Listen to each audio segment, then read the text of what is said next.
Bonjour à tous, nous poursuivons avec la 11e Mishnah du 5e Pérec. La Mishnah nous enseigne ici Gat Shel Even. Gat, c'est le pressoir où on écrasait le raisin. Comme nous l'avons vu dans les Mishnayot précédentes, on pressait le vin sur Gat, c'est-à-dire sur le pressoir. Ce pressoir était fait parfois de pierre, comme nous allons voir, ou de bois, ou même de chérès, de terre cuite, d'argile. Et l'habitude était donc de recouvrir le pressoir de zéphet, de résine, une sorte de goudron.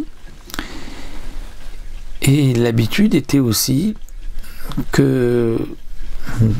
les non-juifs, lorsque ils enduisaient, ils mettaient du goudron sur le gat, c'était donc pour l'isoler, pour fermer, pour ne pas qu'il y ait donc de vin qui coule à travers donc le gat, c'est-à-dire qu'il n'y ait pas de perte de vin dans la pierre ou dans le bois. Donc ils mettaient aussi, pour enlever l'odeur de ce effet, de ce goudron qui était très fort, ils mettaient aussi du vin. Et donc le vin qui a été mis par un idolâtre va interdire la gâte, le pressoir, puisque lorsqu'on va ensuite écraser du vin, donc du raisin, pour en faire du vin cachère, il peut y avoir des restes de ce vin qui avait été posé au départ pour enlever le goût et la mauvaise odeur du zéphet. Alors ici la Mishnah va nous dire la chose suivante. Gat Shel Even, si c'est un pressoir qui est en pierre, chez Zifeta Ovet Koravim, qu'un idolâtre a recouvert de zéphet, recouvert de goudron, de résine, de cet enduit pour l'isoler, et donc on craint, dit le Barthénora, qu'il a peut-être mis un peu de vin. Alors comment faire pour le cachériser, puisque ici le vin a peut-être pénétré un peu le zéphet, la pierre, le bois. Alors la Mishnah va nous dire, lorsque c'est de pierre, menagva viteora, il est suffisant de l'essuyer et elle sera théora, c'est-à-dire elle sera cachère. Que signifie de l'essuyer? Pas avec un chiffon, dit le Barthénora, mais avec de l'eau et de la cendre. C'est-à-dire on va mettre de l'eau et de la cendre 2 fois, et à ce moment-là, on enlèvera, ceci va donc enlever tout le vin, tous les résidus, tout ce qui aurait pu rester du vin du non-juif. Donc si c'est d'abord, on voit qu'il y a encore des traces de vin, c'est encore humide, alors on mettra tout de suite de la cendre, ensuite on rincera avec de l'eau, ensuite encore une fois on frottera avec de la cendre et on mettra de l'eau. Si le vin qui se trouvait sur le zéphet, on voit qu'il a séché,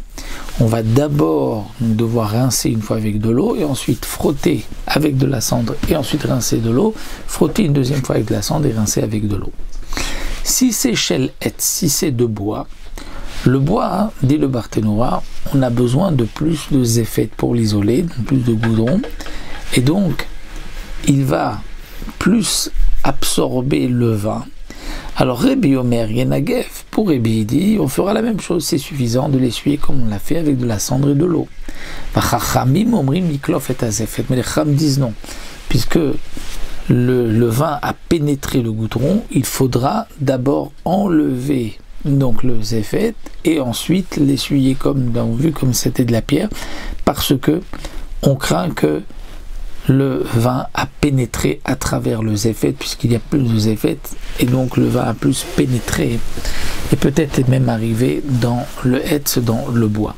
Béchel Cheres, si c'est un pressoir qui est en argile, en terre cuite, alors là c'est différent. Ah, falpi chez Kalav, ta zéphet a réseau assoura, même si on a enlevé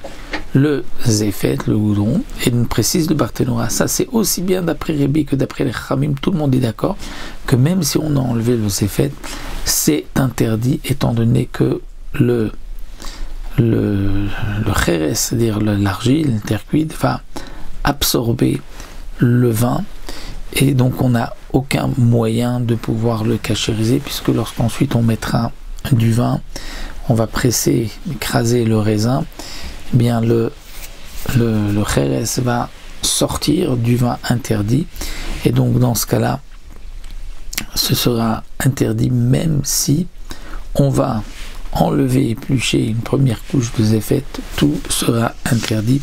On n'a pas la possibilité donc de l'arranger. Donc une petite précision quand même, ce que nous dit la Gemara, c'est que même si c'est du kheres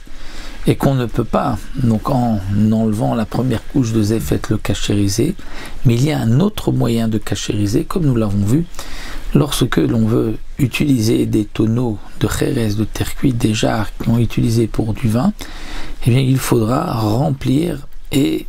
laisser donc 3 fois 24 heures, comme nous l'avons vu, et changer à chaque fois, après 24 heures, changer l'eau, donc remplir et verser cette eau après 24 heures, 3 fois, et à ce moment-là,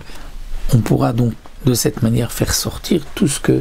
l'argile, tout ce que le cli en terre cuite a absorbé. Ça, c'est le seul moyen pour pouvoir donc cachériser le gâte de kheres, mais en enlevant le zéfet, comme dit la Mishnah, ce n'est pas possible.